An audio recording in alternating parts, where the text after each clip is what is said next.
I thought I had it all. A stable career, a beautiful house on Victory Drive in Savannah, Georgia, and a wife, the envy of everyone who saw her. My name is Miles Hartley. I'm a commercial architect, 44, who has spent nearly 20 years building not just buildings, but a seemingly perfect life. I met Kendra at a wellness design conference. She was a centerpiece, confident, sharp, building a thriving wellness brand. We were like two puzzle pieces in the right place at the right time. 3 years later, we were married. No kids. Her choice. My work is my biggest child, she once said, and I understood. We bought the house she dreamed of, a craftsman-style house with a wraparound porch and a flagstone driveway I designed myself. She planted hydrangeas along the driveway. We had intimate parties, wine dinners, friends, laughter, the stuff that people think of as American bliss. From the outside, my life looked like a commercial. Beautiful, bright, flawless. But you know what? The light only really shines when you start noticing the darkness. I don't remember exactly when I first felt strange. Maybe it was when she came home late from a retreat, or when her phone was always face down on the table, or our conversations became thin, as if each sentence was a debt to be paid, not shared. Kendra started going on retreats more often. First 2 days, then 4, then a week. I need to recharge, she said. I believed, because I wanted to believe. We used to spend evenings sitting on the porch, just talking, sipping wine, dreaming about the future. Now, I find myself sitting alone, glass empty in a silence between us. When I ask about plans, about finances, about the future, she smiles. The smile no longer reaches her eyes and says, I haven't thought about it. That response isn't a postponement. It's a gentle rejection. One afternoon, I come home early. She's not there. Only my computer is on. The financial statement's still visible. I wasn't thinking at the time. I know now. That's when things started to move, but not in the direction I thought. There's one thing I've learned through it all. Betrayal never starts with a big act. It starts with small details. A sideways glance. An untrue statement. A silence that lasted longer than usual. When you live with someone long enough, you can sense when they start to drift away, even if they're still sitting next to you. I don't know exactly when I lost her. Maybe it was when I was overwhelmed with work. Maybe it was when Anna-Lane got sick, and I spent 6 months caring for the woman who had raised me since I was 14. She came to visit exactly twice. The hospital made me sad, she explained. I nodded. I didn't blame her. I never blamed her until later. It's hard to know when someone is leaving you, because they don't walk out the door with their bags. They leave you silently, little by little, little by little, and by the time you do, it may be too far gone to turn back. I'm not telling this to get sympathy. I tell you, because perhaps someone has also sat in a house they built and realized the person next to them is just a role. And that is when I began to awaken, slowly, but surely. Anna-Lane died one fall afternoon. Her cancer came as quickly as a storm, and as brutally. I dropped my work at the office, drove back to Atlanta, and spent the last 6 months of her life with her. Kendra visited exactly twice. I can't stand hospitals, she said. I didn't react. I still believed that some things were just inconveniences, not indifference.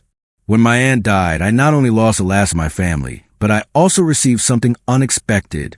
Her entire estate, more than $500,000, was left to me. It wasn't just money. It was a sacrifice of a woman who had been a nurse all her life, working nights to put me through school.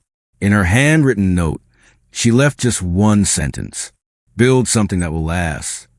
When I told Kendra, her first reaction was silence. A silence that didn't feel like grief, but rather like calculation. The next day at dinner, she said, we should use that money to expand our brand. Build a studio, build a resort maybe. But she meant you. I disagreed. I said, you need to think about what Elaine wants. That was the first moment I saw the cracks. Not because of the money, but because of her reaction to not getting what she wanted. In the days that followed, Kendra began to change. Not obviously. Not loudly, just longer retreats. Text messages that came in the middle of the night that she didn't answer. Her phone was always face down. One evening, I heard laughter. Not the laughter she used to hear at home, but it was laughter for others. She walked in and said, "It's just Patricia from the studio." Patricia had quit her job 8 months ago. I didn't question it. I just remembered. And the more I remembered, the more I noticed things I had missed before. One afternoon, Frank, the neighbor, stopped by. "You're home early?" Last week, I saw someone walking Kendra home late at night. I nodded and thanked him for the sandwich he'd brought. I said nothing, but in my head, the pieces were starting to come together. The bank password had suddenly changed. The financial app asked for verification. She asked me for details about my assets, which accounts held the inheritance, where the money was, whether we should consolidate them. "We should simplify things," she said, looking down at the table. "I'll ask Jerry, my financial advisor," I said, and the next day I met Jerry. "Someone just tried to log into the inheritance account, using your personal information but not passing the security questions," he said. I knew who it was. I didn't need proof, but I wanted it. I drove back to Atlanta. I met with Anna Lane's lawyer, Rita Wallace. I said, "I need to protect that money." Rita looked at me and said, "It's a good thing your aunt set it up as an irrevocable trust. No one, not even your wife, can access it without legal permission. We set up a monitoring system. Every attempt to access, move, or change the fund will be logged. IP address, time, device." I didn't tell Kendra. I just watched and waited. One night, she said, "This retreat might be longer. I want to really dig deep into meditation." I helped her pack, kissed her goodbye at the door. No words of reassurance. When the car pulled away, I went back inside. I turned on my computer. I didn't look at my messages. I didn't check my email. I just opened a shared folder in the cloud where we'd saved our renovation plans. And there it was, a file containing screenshots of my accounts, a record of the transfers, a whiteboard with a note, "Total assets minus 20%, clearly marked. Transfer fee." She hadn't just calculated. She'd been preparing. For a long time. I sat silently in the house we called home. But now, it was just a cover for a carefully crafted lie. You know what was strange? I wasn't angry. No pain. Just a cold, chilling clarity. I know I lost her. Not today. Not because of money. But because for a long time, to her, I was just a means. A ATM with a heart. But she forgot one thing. I am an architect. And every plan, every structure, no matter how beautiful, if the foundation is wrong, will collapse. It's just, I will be the one to choose when to destroy it. Not her. I've heard people say, traitors often act silently, but they forget silence can also be the strongest counterattack, as long as you wait for the right moment. As soon as I found the files proving that Kendra was planning to take the inheritance, I didn't get angry. I just opened my contacts and called two people, Rita Wallace, the lawyer, and Thomas Webb, the divorce specialist. "Don't act hastily," I said. "We need to document everything, not for revenge, but to end it properly." Rita set up a system to monitor the inheritance account. Every time someone tried to access it, change it, transfer money, it was recorded. IP address, time, device, location. I wanted clear evidence, no emotion, no guesswork. After that, I lived as if nothing had happened. Still went to work. Still texting Kendra on her retreats. Still leaving red wine in the kitchen when she returned. But inside, I counted every step, every trace, every mistake she was making. 5 days after she left, I got an email. No greeting, no inquiry, just one line. I transferred the inheritance to a separate account. It's better that way. I finished reading it, clicked on the attachment. A blurry photo. She was standing on a balcony, next to a bearded man. A glass of wine, the sunset, a smile I hadn't seen from her in years. I closed the phone, quietly poured a glass of water, drained it, and went to bed. For the first time in months, I slept well. The next morning, I opened the email, typed exactly 6 words. Thanks for letting me know. And sent it. Exactly 24 hours later, I forwarded the entire email to Rita and Thomas. Subject, confirmation document. No explanation. No analysis. Both understood and acted. At noon, Kendra texted, "Did you read the email?" I said, "Yes." A few minutes later, "That's it." I didn't respond. That afternoon, I sat across from Thomas. Rita joined via video call. Thomas flipped through the documents, emails, blocked logins, photos of the transfer schedule. Attempted misappropriation of personal property is ground for legal action, he said. I want a divorce immediately. Reason, financial misconduct. I nodded and signed. At 4:30, Kendra called. I picked up. No greeting. No beating around the bush. You're being childish. I kept my voice calm. I agree. It should be simple. The money's already transferred. Don't complicate things. Where are you? She was quiet for a second. What does that have to do with anything? I just want to know where your house is. She changed her tone. We need to sit down and work out the financial terms. Who's your lawyer? David Lawrence. I wrote down the name. Thanks. That was helpful. Miles, let's not be difficult. I'm working on the paperwork. It'll be done by Friday. Friday, perfect. I hung up. No shaking. No anger. Just focused. That evening, Rita called. There were 3 attempts to transfer money from the trust today. All 3 were blocked. All logged. Access location, Scottsdale, Arizona. Rita paused. There was another attempt last month from your home network. Someone exported the account details. I wasn't surprised. Just silence. I opened a 20-year-old bottle of wine, the one we were planning for our 15th anniversary. I poured a glass and thought. She thought I was setting her up, but she had walked right into a plan I had laid out all along. The next morning, I got a call from David Lawrence, Kendra's attorney. His voice was strained. Mr. Hartley, I have Kendra's power of attorney for divorce. She says you're willing to settle it quickly. I asked, what exactly? Financial matters, including a recent inheritance. Did she give you any documents? Yes, some statements, but no transfer papers. I kept my voice even. Have you seen the trust documents? The inviolable structure? The fact that she couldn't and never transfer the money? Silence. I continued. My attorney will be sending the documents today. You should read them carefully before continuing to represent her. That afternoon, I went to the bank where we had shared an account. The manager, a familiar face, pulled me into a private room. Did you know that in the past 3 months, over $170,000 has been withdrawn from our joint account? I wasn't surprised. Withdrawn where? To Northern Lakes Credit Union. Account in Kendra's name.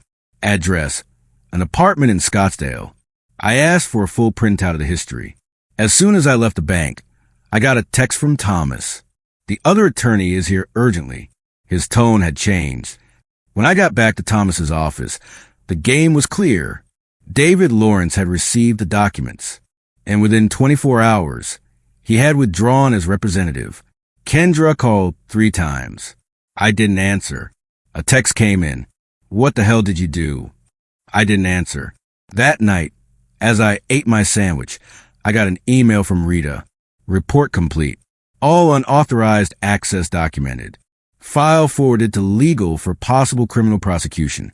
I used to think that if I ever went to court with Kendra, I would be angry, I would be hurt, I would want everything to collapse with her. But that morning I just felt calm.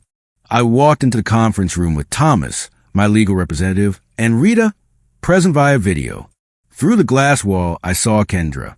Sitting next to her was her new lawyer, Philip Barnes, a name that is not unfamiliar in the divorce law world. Expensive, cold-blooded, but also easy to give up when seeing the risk. On the table was a thick file that Thomas had prepared. Log of unauthorized access. Confession email. Statement of transfer from joint account to personal account. Document confirming that the inheritance fund cannot be transferred. Page by page, Evidence by evidence was presented. Barnes flipped silently. Kendra sat up straight at first, then gradually hunched over. When I got the photo of her financial plan, the words minus 20% transfer fee were prominently displayed.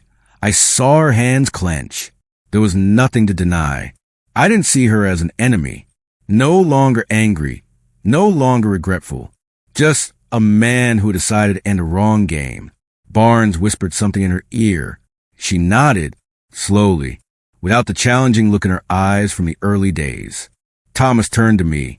What they're proposing is that she keep the money she took and not ask for more in exchange for your silence and not pursuing criminal charges. I thought for a few seconds, then shook my head. Response: she returns half the money she took from the joint account. Sign a pledge not to mention the marriage or this incident to anyone. I won't sue, and I'll never contact you again. Thomas looked up at me. You can ask for more. She's completely wrong, legally and morally. I simply replied, I don't want more. I want to be done. After an hour discussion, Barnes accepted the offer. Kendra didn't say a word. She just signed the papers, her hands shaking slightly. As the papers were handed over, I saw something I hadn't seen in her in 12 years. Defeat, not because she lost, but because she had finally come to terms with herself. She looked at me, as if waiting for a look, a word. I didn't give her that, not because I hated her, but because I had nothing left to give her. Barnes put his hand on her elbow, signaling her to stand up. They left the room without looking back. I sat there for a few more minutes, not to enjoy the victory, but to breathe. For the first time in a while, I felt light. 6 months later, I sold the house on Victory Drive. So many memories, so much space. The buyers were a young family with twins. They loved the wood porch, the stone walkway, the hydrangeas that Kendra and I had planted. I smiled and wished them well. I moved into a small apartment near the river. Neat, quiet, a place to start over. One afternoon, I received a handwritten letter. No return address. Inside was a check. $89,275. The note was short. The rest is owed to you. No signature. No need. I didn't respond. Just walked to the river, where she and I had talked about opening a wellness space together. Now it was just me, and the peaceful atmosphere of a new beginning. I remember what Anna Lane said. Build something that will last. I understand now. What will last is not the house, not the marriage. It's me. It's who I will become after all. I used to think betrayal had to be punished, but then I realized the greatest revenge is not to destroy someone. It's to survive and live well. No resentment, no holding back, just moving on. The divorce was over in 30 minutes. A few signatures, a few glances with nothing left to say, and then we went our separate ways. But what no one tells you is, after such an ending, there was no sense of freedom or relief. It was an emptiness. I went back to the house on Victory Drive. I sat alone in the chair that had been Kendra's favorite. For the first time in years, the house was empty except for me. No footsteps, no laughter, no arguments, just silence. But this time, it wasn't scary. I started packing. Not because I wanted to forget, because it was time to leave. I sold the house in October. The buyers were a young couple with twins and a dream of a perfect home. I didn't warn them about what had happened in the house because the pain was mine, and I didn't want to leave it to anyone else. I moved into a small apartment near the river. Not fancy, not spacious, but quiet and enough to start over. One afternoon, while checking my mailbox, I found an envelope with no return address. Inside was a check for $89,275, exactly what Kendra owed. No note, no signature, just a short line. The rest you owe. I held the check, feeling nothing special. Not happy, not angry, not surprised. Simply, it was really over. That evening, I walked the river, where Kendra and I had once talked about opening a wellness center. She had called it a shared dream.